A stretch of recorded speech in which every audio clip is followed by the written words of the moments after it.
नमस्कार, स्वागत है आप सबका। मैं पुनीत पाठक और आप देख रहे हैं मेरा मध्य प्रदेश। मध्य प्रदेश की खबरें विस्तार से देखते हैं। मध्य प्रदेश में उपचुनाव को लेकर सियासी सरगर्मियां काफी बढ़ चुकी हैं। भोपाल में कमलनाथ ने एक अहम बैठक की जिसमें प्रदेश प्रभारी मुकुल वासनिक मौजूद रहे। इस दौरान कमलनाथ ने कांग्रेस नेताओं को हर बूथ पर पकड़ मजबूत करने की सलाह दी। साफ तौर पर कहा, हवाबाजी से अलग सभी नेता जमीनी स्तर पर उतरकर काम करें। कांग्रेस का एक बार फिर बूथ और मंडल सेक्टर लेवल पर फोकस है। कांग्रेस की कोशिश है कि दमोह चुनाव के नतीजों को इन चारों सीटों पर दोहराया जाए। खंडवा लोकसभा सीट के साथ रैगांव, पृथ्वीपुर, जोबट विधानसभा क्षेत्रों में टिकट के दावेदारों ने भी इस दौरान कमलनाथ से मुलाकात की। वहीं भोपाल में होने के बावजूद अरुण यादव इस बैठक में शामिल नहीं हुए और ये बात चर्चा में रही। ये बताया जा रहा है कि वे निर्दलीय विधायक सुरेंद्र सिंह शेरा और कमलनाथ की मुलाकात को लेकर नाराज हैं।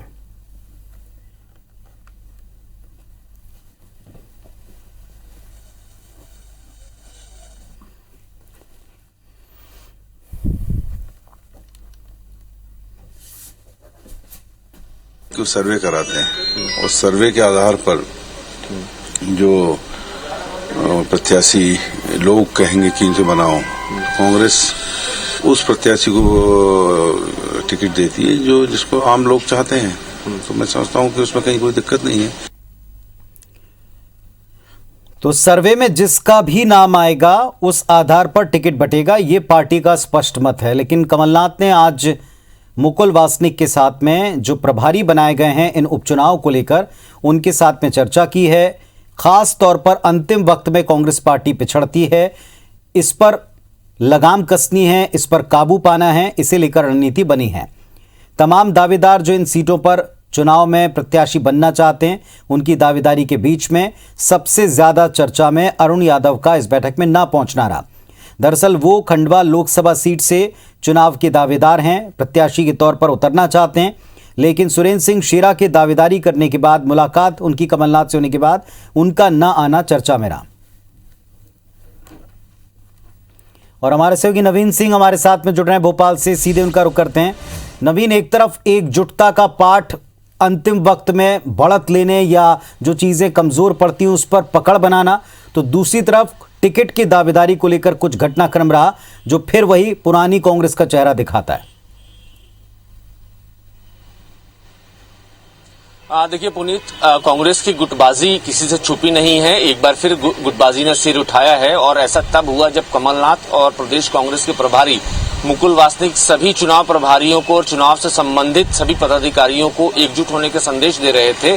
लेकिन जब ये संदेश आलाकमान और बड़े नेता दे रहे थे तभी उसी गेट के बाहर कांग्रेस के ही सीनियर लीडर कांग्रेस के एकजुटता के धागे खोल रहे थे। सज्जन सिंह वर्मा ने जिस तरीके से बयान दिया उससे ये साफ है कि कांग्रेस का एक खेमा अरुण यादव को पसंद नहीं करता है। अरुण यादव को नहीं चाहता है कांग्रेस का एक खेमा कि अरुण यादव फिर से चुनाव लड़े खंडवा से, और 3 बार वो खंडवा से लोकसभा चुनाव लड़ चुके हैं।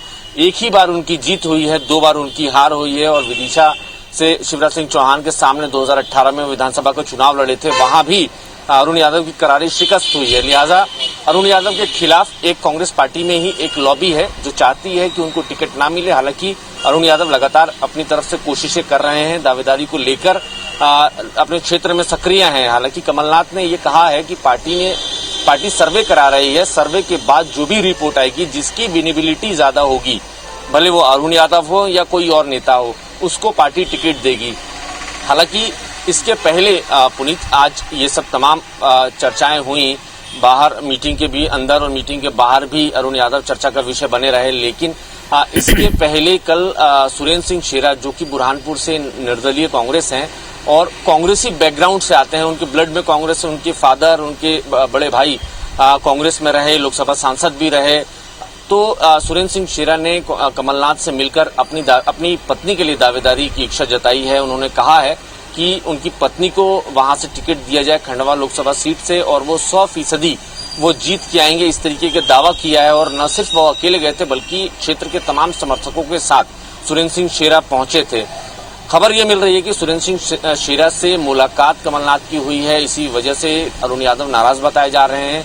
और शायद यही वजह रही कि न इस बैठक में न अरुण यादव आए, न ही उनके भाई सचिन यादव आए। चूंकि खंडवा लोकसभा सीट के प्रभारी के साथ तमाम पदाधिकारियों और उस चुनाव से संबंधित तमाम लोगों की बैठक थी। कमलनाथ ने दावेदारों को भी बुलाया था, जो दावेदारी अपनी जताना चाहता है वो इस दौरान अपनी बात रख सकता था, लेकिन अरुण यादव और सचिन यादव दोनों ही आज इस बैठक में नहीं पहुंचे।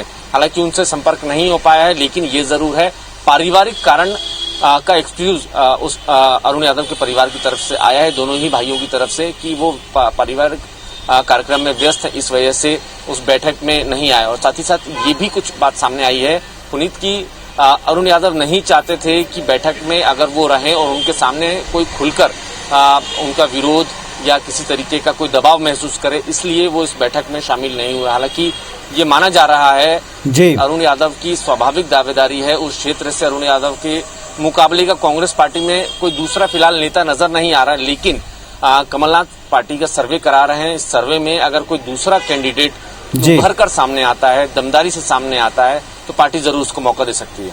चलिए, बहुत शुक्रिया आपका नवीन इस पूरे अपडेट के लिए। तो कुल मिलाकर पार्टी ने अभी ये उत्तर दिया कि सर्वे में जिसका नाम आएगा उसको टिकट मिलेगा, लेकिन दावेदारी जताने से नेता नाराज नजर आए हैं और उनको लेकर जो तर्क दिए गए वो भी हैरान करते हैं। महंगाई और बढ़ते अपराध को लेकर लगातार मध्य प्रदेश कांग्रेस के एक ट्वीट ने प्रदेश की सियासत को गरमा रखा है। कांग्रेस ने लिखा, मोदी सरकार में महंगाई का विकास हुआ, खाने पीने की चीजें 60% तक महंगी हो गई।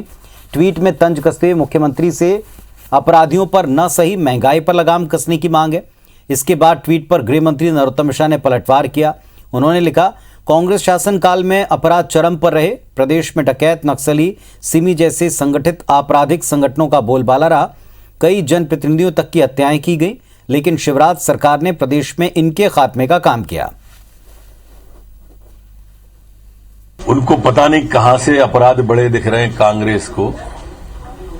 वो कांग्रेस, वो दिग्विजय सिंह जी, जिनके समय में मध्य प्रदेश के अंदर डाकुओं का बोलबाला था, मालवा में सिमी का नेटवर्क था, ये तीनों में से एक भी संगठित अपराध शिवराज सिंह की सरकार में नहीं पनप पाए। मध्य प्रदेश में लाखों सरकारी कर्मचारी अधिकारी सामूहिक अवकाश पर हैं। सरकारी विभाग का कामकाज ठप रहा है। प्रदेश के सभी जिला मुख्यालयों पर कर्मचारियों ने विरोध प्रदर्शित किया।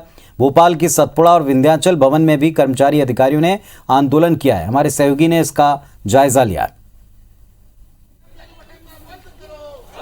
मध्य प्रदेश में एक बार फिर कर्मचारी जो हैं वो आंदोलनों की राह पर यहाँ पर हैं और संयुक्त मोर्चा के आह्वान पर आज प्रदेश के सभी जिलों में एक दिवसीय हड़ताल पर लगभग 7.5 लाख कर्मचारी एक दिवसीय हड़ताल यहाँ पर कर रहे हैं।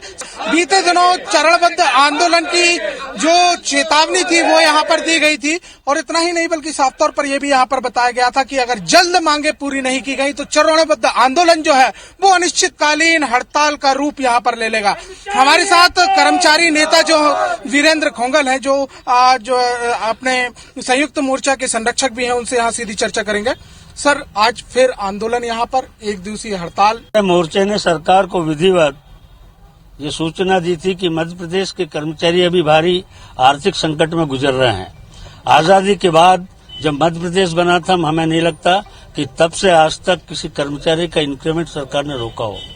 मध्य प्रदेश के कर्मचारी केंद्र सरकार से 16% महंगाई भत्ता चल रहे हैं। हमारे कर्मचारियों की पदोन्नति 5-7 साल से न होने के कारण सैकड़ों कर्मचारी बगैर पदोन्नति के रिटायर्ड हो गए हैं। हमारा डीए और इंक्रीमेंट यदि ये पूरा सरकार दे दे तो एक एक कर्मचारी को लगभग 15,000 से 34,000 रुपया ज्यादा मिलेगा, लेकिन सरकार इस प्रकार का ये नहीं कर रही है। और आपने सुना होगा कि कुछ दिन पहले ही सरकार ने विधायकों का वेतन बढ़ाने का भी लिए समिति बनाई है। ये राजधर्म का पालन नहीं है। मुख्यमंत्री को चाहिए कि पहले अपने छोटे तबके के कर्मचारियों की आर्थिक मांगों का समाधान करे और उसके बाद में विधायक अपना वेतन बढ़ाए। कि अनिश्चितकालीन हड़ताल की ओर यहाँ पर कर्मचारी जो अग्रसर हैं, अगर सरकार ने जल्द मांगे यहाँ पर नहीं पूरी की तो प्रदेश में सरकार के पूरे कामकाज जल्द ही ठप्प हो जाएंगे। कैमरामैन अजय मालवी के साथ शिखिल बेहार, IBC 24 भोपाल। मध्य प्रदेश के मुख्यमंत्री शिवराज सिंह चौहान आज दिल्ली दौरे पर रहे और इस दौरान उन्होंने केंद्रीय मंत्रियों से मुलाकातें की। सीएम शिवराज ने सबसे पहले केंद्रीय कृषि मंत्री नरेंद्र सिंह तोमर से प्रदेश में मूंग की फसल के उपार्जन की सीमा बढ़ाने को लेकर चर्चा की। केंद्रीय स्वास्थ्य और रसायन मंत्री मनसुख मांडविया से प्रदेश में वैक्सीन उपलब्ध कराने के साथ ही यूरिया और डीएपी की अधिक उपलब्धता को लेकर बातचीत की। केंद्रीय खेल मंत्री अनुराग सिंह ठाकुर से खेलो इंडिया के तहत 23 स्थानों पर खेल अधोसंरचना के तहत निर्माण के लिए राशि की मांग की। सीएम ने अनुराग ठाकुर को भोपाल के टीटी नगर स्टेडियम में बन रहे आधुनिक खेल परिसर के उद्घाटन के लिए आमंत्रित भी किया। कृषि मंत्रालय लगातार ये प्रयास कर रहा है किसानों की आय दुगनी हो। अभी मूंग भी तीसरी फसल है मध्य प्रदेश में। ये मूंग का उत्पादन जो हुआ है तीसरी फसल के रूप में, ये किसानों की आय दुगना करने के प्रयास है। इसमें माननीय मंत्री जी का, प्रधानमंत्री जी का तो नेतृत्व है, उनका मार्गदर्शन है, भरपूर सहयोग मिलता है और इसलिए किसानों की आय दुगनी करने की दिशा में लगातार कदम उठ रहे हैं। अक्टूबर से दिसंबर तक 1,20,000 भी मिल जाए तो दूसरा डोज लगाने का हमारा काम हो जाएगा। माननीय मंत्री जी ने आश्वस्त किया है कि उत्पादन की क्योंकि मर्यादाएं हैं, सीमाएं हैं, लेकिन मध्य प्रदेश को जो उपलब्ध है उनमें से मध्य प्रदेश की आवश्यकता देखते हुए वो डोज उपलब्ध कराएंगे। विकास के रास्ते में भ्रष्टाचार वो अंधा मोड़ है जहां आम जनता सहम जाती है, उसकी उम्मीद और सपने बेपटरी हो जाते हैं। सिस्टम से भरोसा तब उठ जाता है जब भ्रष्ट अफसर जल्दी बेनकाब नहीं होते। ये हालात ग्वालियर में देखने को मिले। शहर की प्यास बुझाने वाली योजना के वारे न्यारे कर दिए गए। सरकारी योजना को लगी दीमक, लावारिस हालत में मिली फाइल, एडीबी स्कीम में बड़ा स्कैम। ग्वालियर शहर की प्यास बुझाने के लिए एडीबी योजना लाई गई। इस स्कीम के तहत 110 करोड़ की लागत से शहर में पानी की सप्लाई का प्लान था। शहर भर में पानी की लाइनें बिछाई गईं, पानी की टंकियां भी बनाई गईं, तिगरा पर पानी का प्लांट भी बनाया गया, मगर पानी की सप्लाई होते ही भ्रष्टाचार की पाइपलाइनें फट जाती थी। हैरानी की बात तो यह है कि घटिया क्वालिटी की पाइपलाइन को लेकर कोई जांच नहीं हुई। 110 करोड़ रुपए के प्रोजेक्ट पर पलीता कोई मामूली बात नहीं थी, लिहाजा एडीबी प्रोजेक्ट को लेकर लोकायुक्त और ईओडब्ल्यू में योजना से जुड़े अफसरों के खिलाफ केस भी दर्ज हुए। लेकिन अब चौंकाने वाली खबर यह है कि प्रोजेक्ट की फाइलों को ही नष्ट करने का षड्यंत्र रचा जा रहा है। निगमायुक्त शिवम वर्मा ने जब जायजा लिया तो योजना की फाइलें सीवर सेल के भंडार में धूल खाती लावारिस हालत में पड़ी मिली। कुछ फाइलों को तो दीमक भी लग चुके थे। जहां फाइलें मिली उस जगह हर साल बारिश का पानी भर जाता है। कुछ दस्तावेज हमारे असुरक्षित अवस्था में बेसमेंट में पड़े पाए गए थे। जब मैंने इसको संज्ञान में लिया तो मुझे लगा कि ये महत्वपूर्ण दस्तावेज है और इसको सुरक्षित रखा जाना चाहिए। और क्यों ऐसी स्थिति हुई, इसके लिए मैंने सभी पूर्व के अधिकारी जो थे, जो भी एडीबी से जुड़े रहे, उनको नोटिस दिया। इस योजना के विस्तार का जिम्मा जिसके भी हाथ में आया उसने पलीता लगाने में कोई कसर नहीं छोड़ी। एडीबी योजना के तहत पानी की टंकियां बनाने के लिए टेंडर हुआ था। ये टेंडर ठेकेदार ने 12 करोड़ रुपए में लिया था, लेकिन ठेकेदार को अधिकारियों ने काम नहीं करने दिया और अपनी चहेती फर्मों को 17 करोड़ रुपए देकर काम कराया। ठेकेदार की शिकायत के बाद इस गड़बड़ी की भी जांच चल रही है। अब क्षेत्रीय सांसद भी निगम के रवैये पर सवाल खड़े कर रहे हैं। पहले भी इशू आए हैं इस तरह के। मेरा मानना है कि नगर निगम को सख्ती से उसका पालन करवाना चाहिए। अगर लोग नहीं करते तो पैसे जमाए तो नगर निगम के लोग जाकर के करें। भ्रष्टाचार उजागर होते ही फाइलों को नष्ट करने की कोशिश कई सवाल खड़े कर रही है। उससे भी बड़ा सवाल तो ये कि जांच कहां तक पहुंची और ये जांच कब पूरी होगी। अगर जल्दी करप्ट अफसर बेनकाब नहीं हुए तो दूसरी योजनाओं को भी दीमक की तरह खत्म कर जाएंगे और ग्वालियर हमेशा प्यास बुझाने की आस में तड़पता ही रहेगा। Nasir Gauri, IBC 24, Gwalior.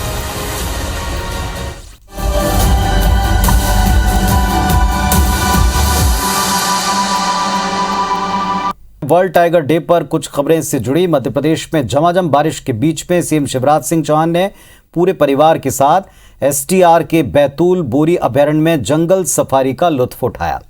World tiger day के मौके पर सीएम शिवराज ने अपना संदेश दिया। उन्होंने कहा, टाइगर बचाने के लिए मध्य प्रदेश में टाइगर पार्क और वाइल्ड लाइफ की पूरी टीम द्वारा जो प्रयत्न किए गए वो सराहनीय है। मुख्यमंत्री ने कहा कि वाइल्ड लाइफ के बिना हमारा जीवन अधूरा है। टाइगर स्टेट मध्य प्रदेश के सतपुड़ा टाइगर रिजर्व के घने जंगलों में बाघ की दहाड़ गूंज रही है। जंगल में बाघों का कुनबा काफी तेजी से बढ़ा है, जो पर्यटकों को लगातार अपनी ओर आकर्षित करता है। आज ग्लोबल टाइगर डे है और टाइगर बचाने के लिए मध्य प्रदेश में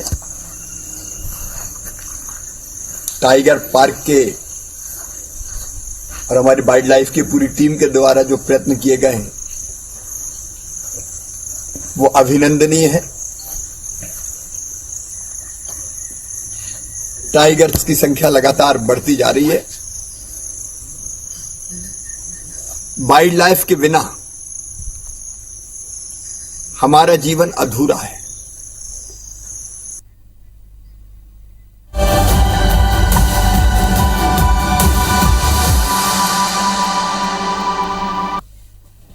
तो इस बुलेटिन में फिलहाल इतना ही। खबरों अपडेट्स के लिए आप देखते रहें IBC 24। नमस्कार।